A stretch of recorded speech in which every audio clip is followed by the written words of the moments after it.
My name is Ashley V, and you're watching Ashley V TV. Today I interview live looping artist Carl Wockner, and I cannot wait for you guys to meet him. So stay tuned and enjoy the show.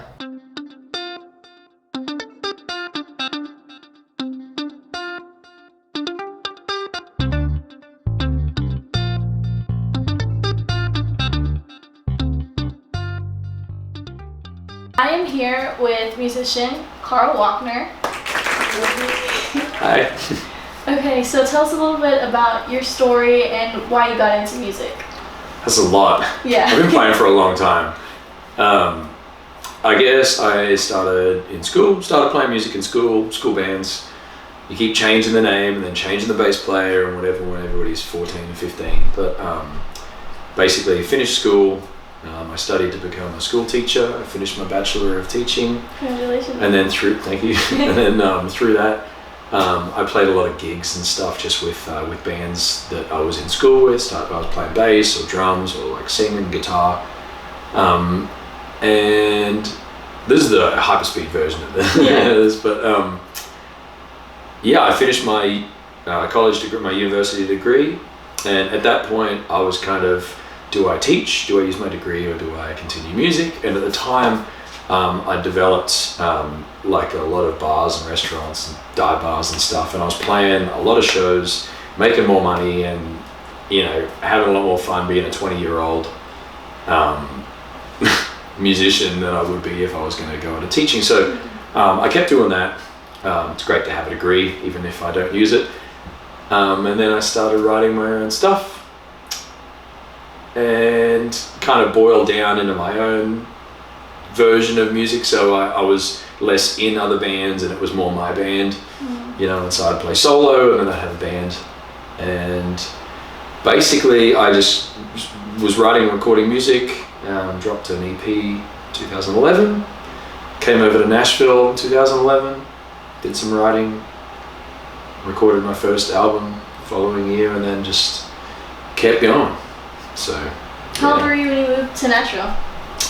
I don't know, but it was 8 years ago. Yeah. Nice. And who was your music inspiration starting out making your own music? Starting out when I was making my John Butler Trio, they're kind of like real rootsy, like Bob Marley. I like when I was a kid, like I had a lot of different influences. My mum kind of liked country music, Dolly Parton and stuff.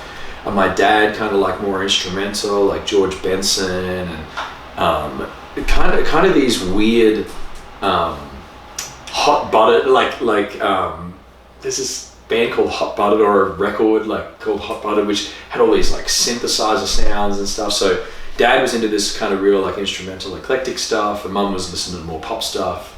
My dad's sisters bought all like the mainstream radio records, but as a kid, like we listened to a lot of records and CDs and tapes, cassette tapes, and but I was exposed to a lot of different types of music, blues, and I think that's probably translates to my stuff now. It's a real boiled down version of R&B and country and like lyrics and acoustic and rock and pop and stuff. Yeah. So yeah, that's really cool, and I love how you release covers and originals.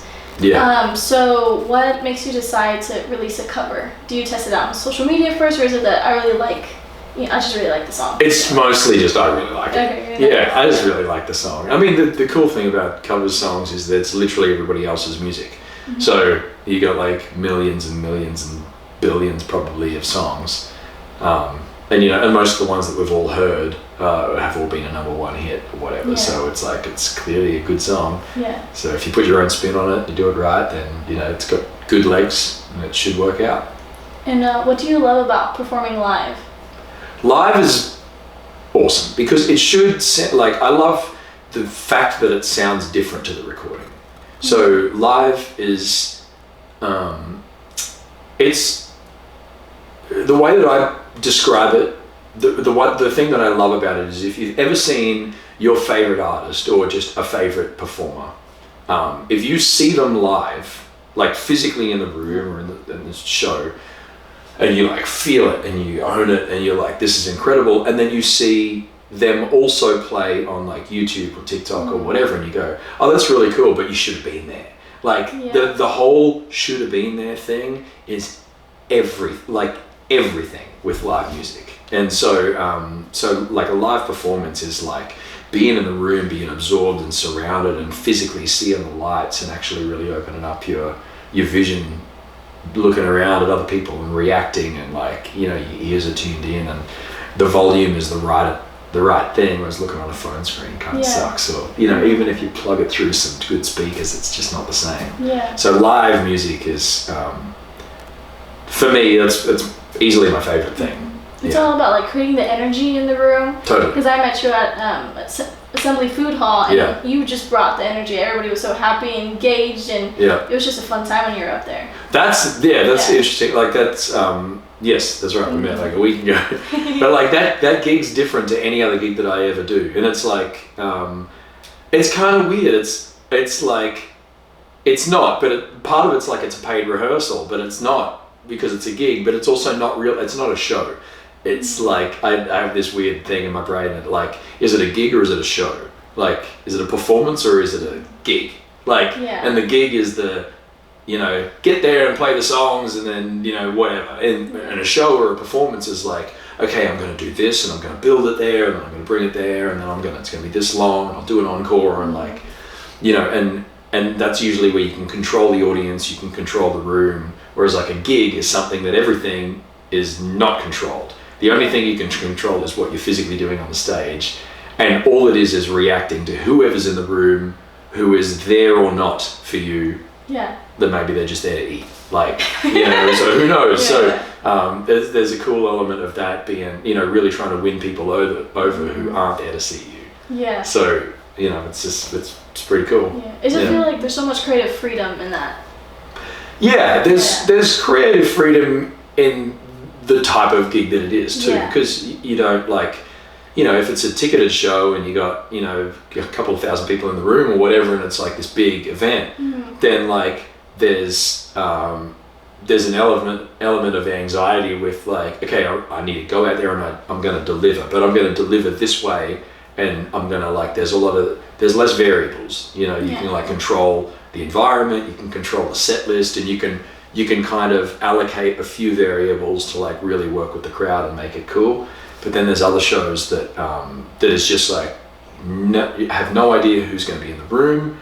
The volume's all over the place. People are like cooking there and people are shouting out over there, and there's kids running around. Somebody's eating gelato and dropped it. Like it's like that gig is really weird. And it's like, I like the chaos of that gig and the fact that I can try new equipment.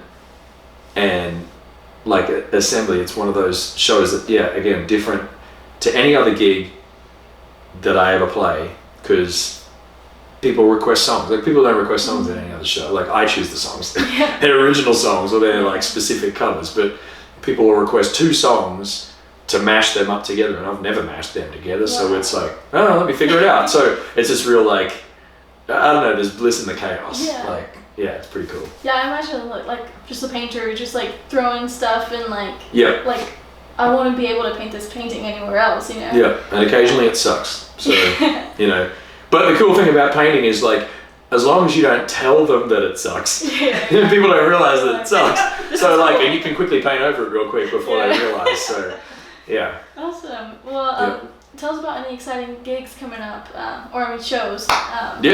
Shows or gigs. That's cool. So I'm playing in, I got a tour coming up I'm going to Australia, like in a few days, so I got a few good shows coming up there. And I don't know when this will come out, so it might have already happened, but all of my shows are on my website and stuff, but I've got some cool shows in Australia. We've got a concept show that I'm doing with a friend of mine, Josh Lovegrove, and that is an outdoor concert event, theatre style seating, no phones, silence. It's kind of like a bit of a bluebird, like storyteller, like play a song and like immersive experience.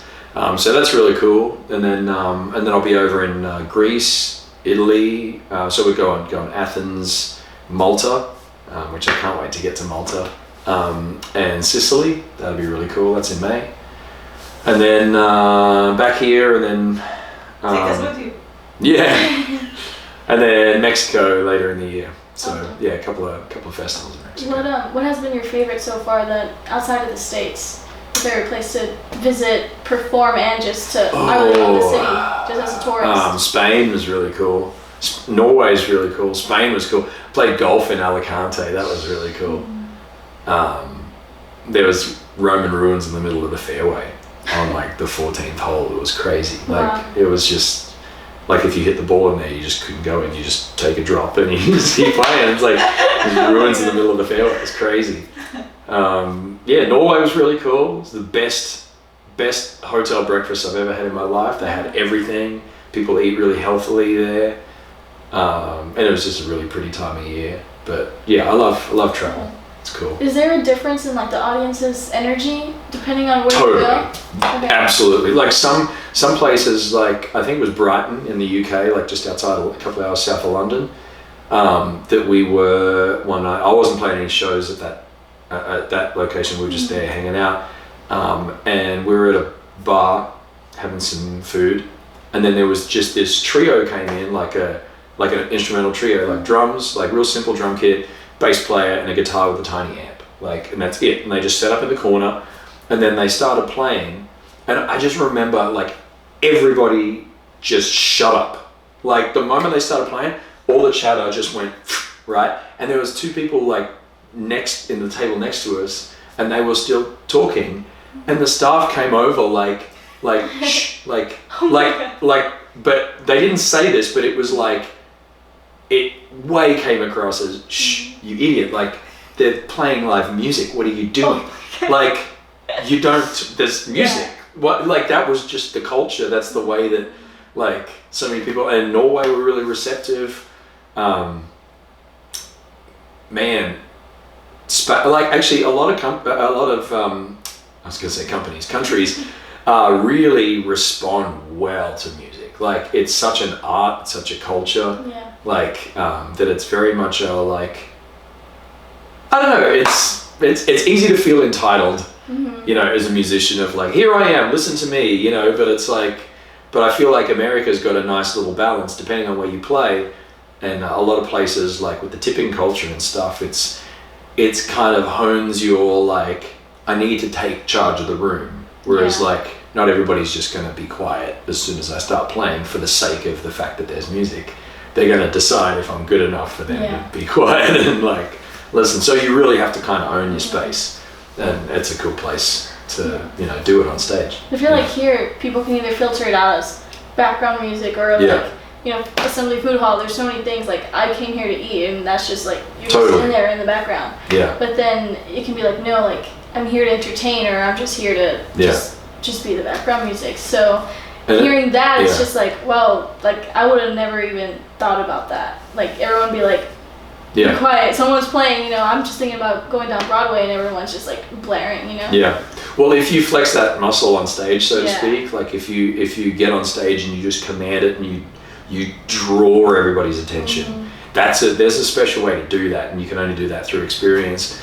But you can so see when somebody's not, like if you remove all of the other features in the room, the noise, the people, and you get the perfect room and the perfect sound or whatever, then it's ideal, right? It's great, provided you can sing or you can play or whatever, horrible.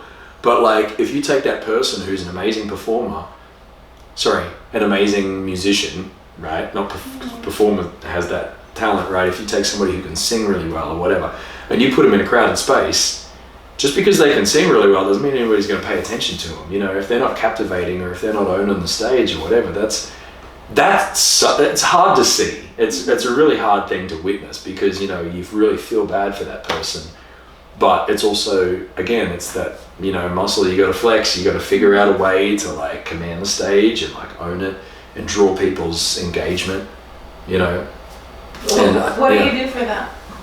Is there anything specific? Yeah, there's a couple of tips, I guess. Like it's just an experience thing. Like you can look at somebody. The same thing happens like if you're walking down the street and you see somebody walking the other way and you're like, you're somebody. Like that comment is kind of useless, but it's like, but you know what I'm saying, right? Like you're somebody. Like there's a confidence, there's like not an arrogance. There's just a confidence in yourself, in what you can deliver and whatever, and that really comes across on stage. So, and then it's just there's some tools that you can use, like starting a cappella. You know, you can like just command with a soft song and really like, you know, some people try to ease into it and hope people listen, but then if you lose them, then you kind of get thrown into that pigeonhole real quick. So it's hard. Some people just try and melt faces, you know, that works. But yeah, it's more nuanced. It's kind of tricky. It's just more of a just do it as often as you can. You'll find your own way to do it, you know? Yeah. And what do you love about I guess like performing for bigger crowds? Usually a bigger crowd is there for the show. Yeah. So a smaller crowd is, oh, there's music there. Yeah. You know, like they're surprised that something's happening in the corner of the room. And the volume's lower. Big crowds, if it's a festival or a big concert or something, there's usually a nice big system. It's sound checked. You mean business. Yeah. You're not background noise. So it's so much easier to command the stage, you know, when people are there for the music usually. So when that happens, or when you happen to step into a room that everything else happens to line up and you start playing, it might be in Spain or it might be whatever, and everybody shuts up, you're like, yes, like it's just nice when that decision's been made for you and you don't have to try and command it, and then you can just sink into your own artistry and just deliver the best that you have. But yeah, big shows come with just, you know, your heart beats a little faster and you just feel it, and you get absorbed with the show and the experience, and yeah, you play everything a little bit faster and you sing it a little sharp is the thing that so many people do. So yeah, if you can tame that, and if you get used to all of that, then you slow it down, you own it. Slow songs are songs too. Stay in pitch and you deliver, and it's like good. Well, that's awesome. Yeah. So when creating your original music, how does that go about? Is it lyrics come first, melody? Are you playing around? Usually playing around. I used to do. I used to have a hard time like having a guitar and then trying to come up with lyrics. Yeah. Because I'd be too focused on like noodling around on the guitar. But now, because I loop, I always take a little looper with me, so I'll just like loop a few chords and then put my guitar down, and I'll just turn the volume up or down on that looper, and then we'll just kind of, like, even if we change the chords down the track, like I'll kind of get the tempo on the flow, and then we'll just kind of come up with we'll come up with a cool melody line, and then kind of work the phrasing and stuff in there and focus on the lyrics more than anything. And do you usually do it by yourself or with a team? Sometimes I'll write my own. Usually co-write I find is better and just more efficient. It's faster. I got a theory that like if you co-write with, like if you and I were writing together right now, then how do I describe this? Like you've written songs, right? Yeah. By yourself. So if you write a song by yourself, you're like, yeah, okay, it's done, right? Song's done, let me play it for somebody. And the moment you play it for somebody, all of this stuff comes in, like you get to the chorus and you're playing it, and before you thought it was great, but right now that I'm playing it for somebody for the first time, you're like, oh, actually I'm going to change that line. Like, because you have a perception of what they think. Like, you've got this invisible version of the other person, then you've got a perception of how you think they think, even if it's right or not. So I think if you're co-writing with somebody, then even though there's only 2 people in the room, there's 4 people, there's 4 personalities in the room, so, or 4 perceptions in the room. So there's me and you and what we're doing in the song, and then there's what I think you think, and there's what you think I think. And so those things, like technically if you've got 4 people in the room, you're either like, sometimes I could use that to my advantage, like, oh, you're probably thinking this, oh actually, so that way I'll change that, and then I'll come up with something based on how I think that you're thinking it, and then I'll verbalize it, and you'll go, yeah, that's cool, or no, or whatever. But yeah, co-writing is very, very yes and. It's very like impromptu kind of thing. And some of the coolest moments have been somebody going, oh, what if this? And then we laugh about it.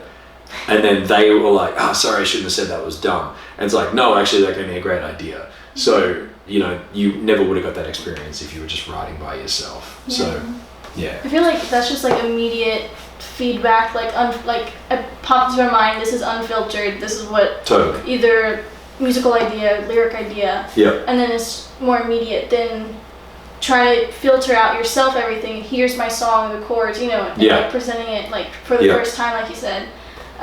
So I like that explanation of co-writing and it's so much better. It's faster too. Yeah. Okay. And for music, like creating the music behind it, you said you start with the chords and then just your beats. And what DAW do you use to do all that? So I don't really record it straight away. Like we just kind of get it down and do a voice memo on the phone, and then I'll sit on it for a few days and decide if we'll come back to it. So most of the time, like you could write 100 songs, and I feel like really of the 100 songs, there's like 10 that'll be good, and then you'll come back to those 10, and they might be 5 years old, or you might siphon through them, after a while and go, oh, I'm going to give that some new life, and I got an idea to change the chorus on that, or I'm going to change all of the music and keep the lyrics and put it on something else. So I feel like so many people, that's what I think a lot of independent artists or like early songwriters or like developing artists could do a lot better is have versions of a song, have like a rough draft, final draft. Like if you think about some of the serious like hits that are like simple, like I heard a statistic a while ago, Back Road by Sam Hunt. Party like a back, like real simple song. Yeah. If anybody listens to it, you're like, oh, he barely even tried with the lyrics. But the opposite happened. Like there was 13 rewrites of that song, right? But it was, the reason it's a hit is because there was 13 rewrites of the song, and every single word, even though it's simple, it's deliberate and it's simple. It's not just, it doesn't just work. It's been tried multiple different ways, and it's like, that's the word, that's the word, that's the line, that's the order, etc. So I feel like so many people rush and they get a song and they get, it's easy. Like every time anybody's ever written a song, in the middle of the song, they're like, this is a hit, every single time.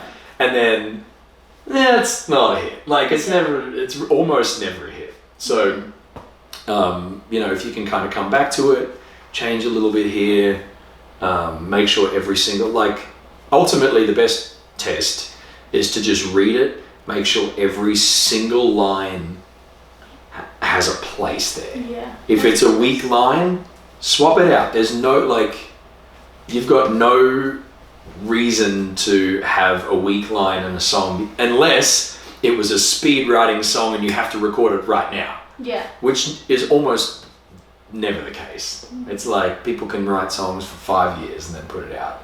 Yeah. That's so true. Hey guys, I want to hop in and say that our show is sponsored by Lending LLC. Feel free to contact Home Lending for all of your home purchase financing and or refinancing needs. Call today at 281-635-8540. We're super grateful to have them as a sponsor. Now, let's get back to the show. I know you mentioned trying to find, you write 100 songs, 10 might be good. Yeah. But what makes a song good? Who knows? Yeah. Yeah, who knows? What makes a song good is when you play it live and you feel like that song.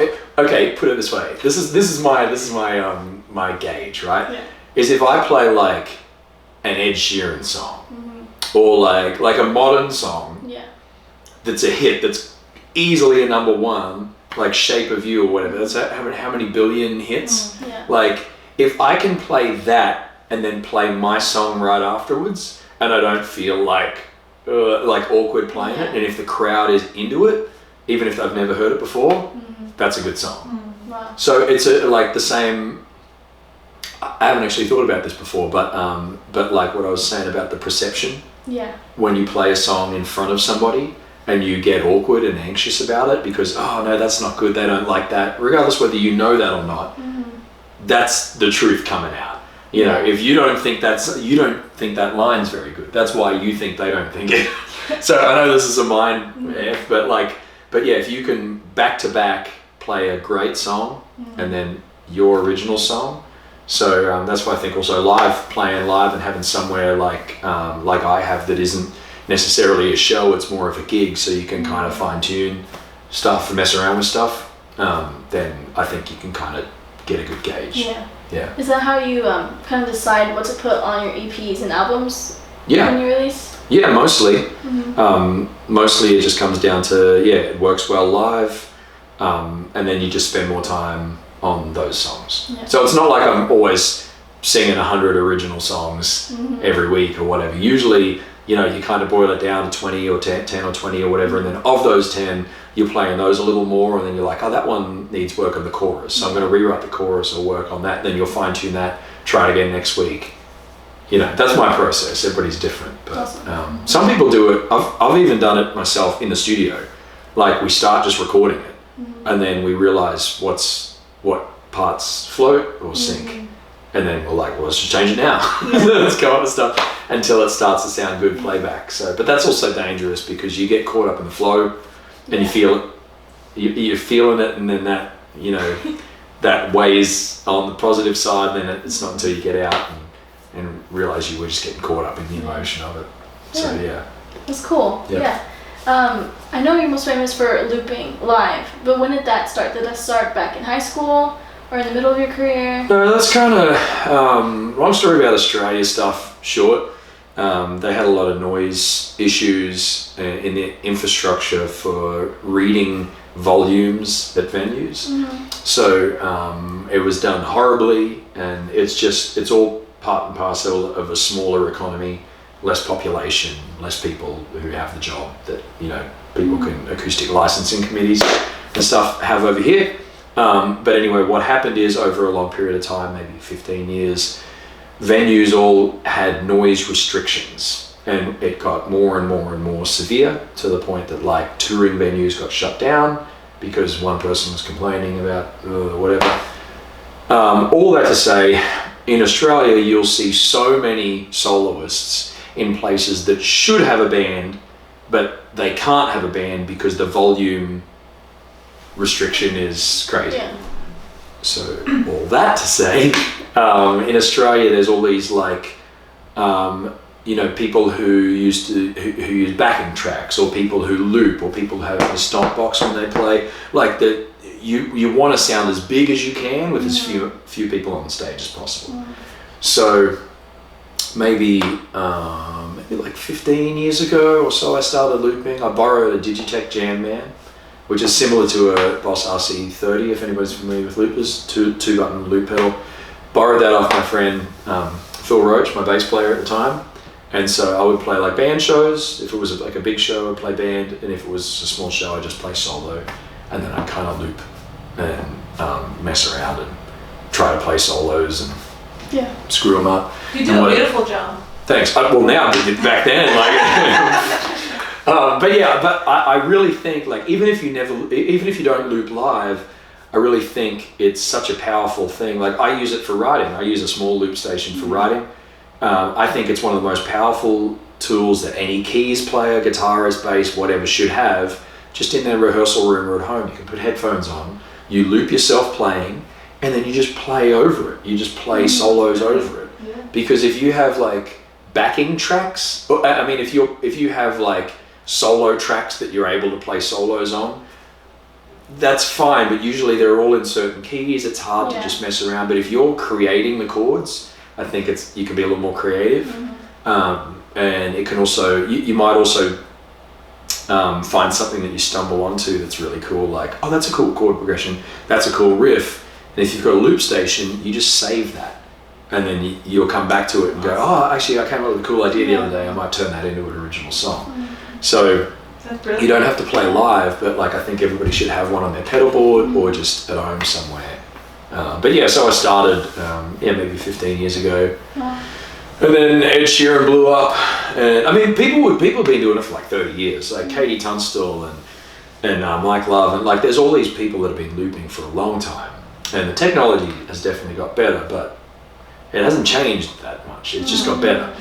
I remember when Ed like blew up, and everybody's like, "Oh, you're doing what Ed does." It must have been how everybody else felt, who was looping like well before, you know. But without him, like he brought it to a main stage, and he's a killer artist, and he does a really good job. So, you know, yeah. How many loops have you juggled at one time? Like the most loops, you think? The most like overdub like parts? It could be overdubbed, or because I know like you can like save it and then like mute it and then like use it for the chorus, just for the chorus. But, like how many have you like juggled like in total? So for like one song. Well, you can only ever do as many as you. So you're talking about a multi-track looper, which is only like mine only is 4. Mm-hmm. So you can have infinite things. Yeah. On, so if you think about it like you got stop start on 4 things, right? And so you can record everything on track 1, and so then you hit start and everything plays, and then you hit stop and everything stops. Or you can go, okay, everything that's a beat is going to be on 2, and everything that's guitar or melodic or whatever is on 1. So it's like I'll hit play, everything will play, and if I stop track 2, everything that's a beat stops, but then the melody keeps playing. So then you can break it up further. So I have 4 tracks. So generally most songs I've got like beatbox, and then guitar, and then some vocals, and then bass and the drums. Wow. And so I can stop the bass drums, I can stop the vocals, I can just have 1 playing or 3 or 4 or whatever, it doesn't matter. So, but so yeah, it's only ever 4. Basically, that you can juggle. Plus, you got to allow for yourself to be the 5th person who can start and stop anything at any time. So, but yeah, in terms of overdubs, the craziest song I've ever had was probably 50 different parts. Wow. But yeah, that takes a while to set up, and some parts are like quick loops to get like stacks of stuff. So yeah, you got to kind of be careful doing that, because you also, I see most loopers don't do it well, and they lose the audience because they spend 14 minutes going you know, oh, I messed that bit up, delete that bit up, delete that. You know, so yeah. Okay, awesome. And if you could give yourself advice starting out, just starting out in your music career, what would you say to him? I would say keep rolling, don't stop for anybody. There is always like, oh, if this happens, then we're going to do that. But if it doesn't happen, then we're going to keep doing this. Like, just assume it's not going to happen. Because even if you're in a momentum of doing the thing, like, if it doesn't happen, then I'm going to do this. Even if you're in the mid-momentum of that, it's so easy to switch lanes. But like, I've lost years of my career waiting on, like, one example I'll give is I had a song, an original song called Crayon Days. It was on hold for almost 1.5 years for Crayola. Wow. That we're doing a big marketing campaign. There was all of this crazy stuff going out global. It had gone past all these, marketing managers, whatever. It was queued up, ready to go. And we were like, let's not drop the next single until that comes out, because we're going, and it was the whole time, it's like, oh, it's in a couple of months, it's in a couple of months, it's in a couple of months. I lost almost 2 years of that because right at the last second they swapped marketing managers, and that person then ended up, and so they changed gears. And it's like, that happens all the time. Yeah. And I guarantee you, if you speak to any other artist, there's a million examples they could give of something just like that. And I myself almost have another million examples of things just like that. But had I have kept going, I'll put the single out anyway. I'll put because you can always write more songs. And now especially in a social media world, if you don't notice that is how it works, and I know you're younger, and a lot of younger artists understand that, and that's what they're doing. So I guess a couple of things. What I would say is just keep rolling, just keep investing in yourself, keep doing your thing, and then if you need to change it, they'll make that happen, or you'll make that happen. That's fine. Like, don't stop for anybody. And then my other 2 things are for different demographics. So for anybody who was a musician, who still is, who was a musician before social media happened, which I was, get in the game or quit bitching about it. Like, you're not allowed to be upset at a 14-year-old who now has billions of views and is getting offers to play on main stage because of a TikTok following. Mm-hmm. If you don't acknowledge that that's working and you're bitter about it, like, it works, so either get in or shut up. Yeah. Like, that's it. On the flip side, if you're on the new social media market and that's all you know, one thing that I see a lot of, and older school artists or people who've been playing a long time see a lot of, is said 14 or 18-year-old person blows up, gets on stage and absolutely flops because they're not used to before. They haven't used that, flex that muscle of playing in front of an audience. They might be an amazing singer or an amazing virtuoso guitarist, but get them in front of a crowd and they're just not comfortable with it. So the good news is you can put a cap down low and sunglasses and pretend to be somebody else, but you have to get the reps in, playing actual gigs and playing in front of crappy audiences and whatever, because that's the way that you develop, and then you can, really put on a good show. So that's my, what do I know? Yeah. But I think that's good advice for anybody. Yeah, thank you so much for sharing that. That's like amazing. And that you had both sides, to both demographics. Well, everybody's different out there, so big industry. Yeah, it is. What's some of like your dream? What's a dream show that you would love to play that you haven't yet? Oh, dream show. Maybe at sunset. I'm going full dream here. Okay, so sunset outside amphitheater. Not big, like, and by not big, I mean, like, I think 3,000 would be a nice number. Like, any more, and it's not intimate. Any less, and you can't want to be bigger, So I think outside amphitheater, skyline in the background, obviously original show. That's my dream. And don't get me wrong, I want to play and have played on bigger stages and stuff, which is great. Sometimes you get lost. Sometimes you get caught up in the thing. I mean, obviously Madison Square Garden would be pretty killer, but I think like that would be cool to do once or twice or a few times, but not all the time. My dream gig is something that I would love to do every week from here till forever. So like, I think that's something I could just, I could bring my family. Yeah. I don't have to be there 2 weeks early doing crazy sound checks and worried about, did this promoter, that promoter, like a few thousand people, sunset, outside amphitheater, go and get some Thai afterwards, be in bed by like 11. Yeah. Thanks for setting the scene. I'm going full dream. Yeah. We're cruising with you right here. Yeah. For our last little segment, it's 15 fast favorites. Okay. So you gotta think right off the top of your head. All right, cool. Yeah, good. I'm gonna ask you for your favorites. Okay. Are you ready for 15 fast favorites? Yes. Is that number one? Right. What is your favorite candy? Oh, Twizzlers. It's not, but okay. Favorite color? Red. Favorite vacation spot? Playa del Carmen, Mexico. Why did I say that? That was just the first one that came up. Favorite season of the year? Oh, fall.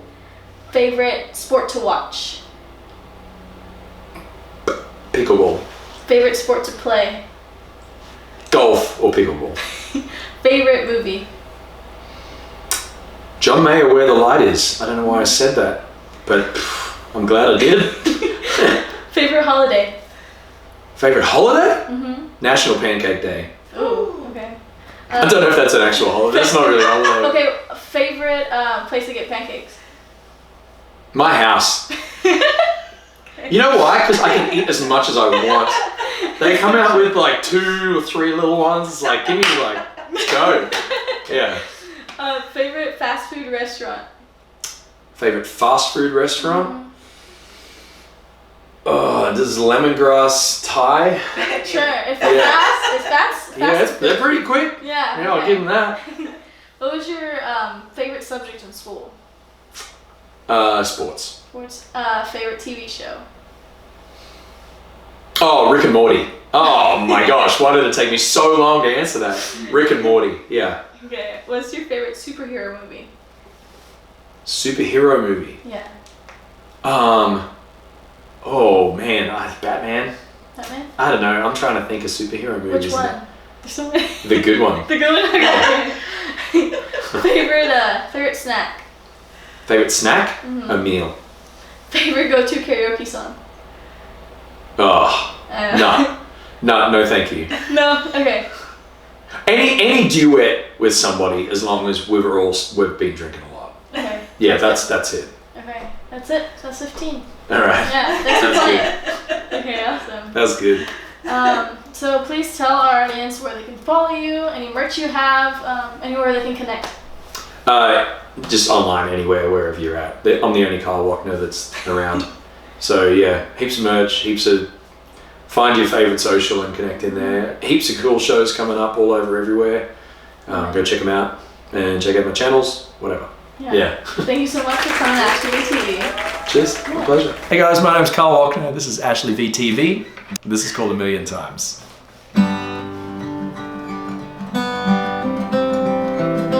I lost count of all the times I sat and wished that you were mine. But now you're standing here in front of me. I could get lost in the page with all the reasons I could list about how you and I were always meant to be. But take a breath and take your hand, take your shoes off on the sand, and walk to feel the water at our feet. I look up to my surprise, the horizon in your eyes reflect forever back to me. There's a million little things about you I'd give anything to never be without you. If you like the way I kissed you just before, I'll do it all again 1,000,000 times or more.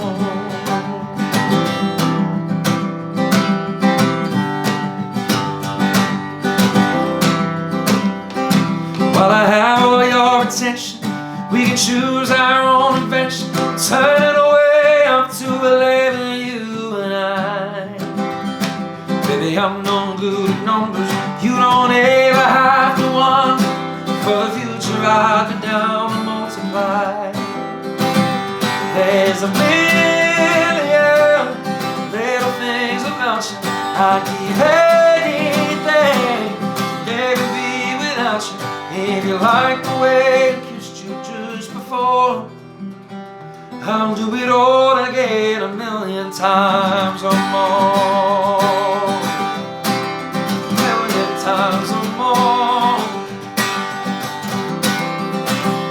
I'll do it all again 1,000,000 times, all again 1,000,000 times, all again 1,000,000 times or more.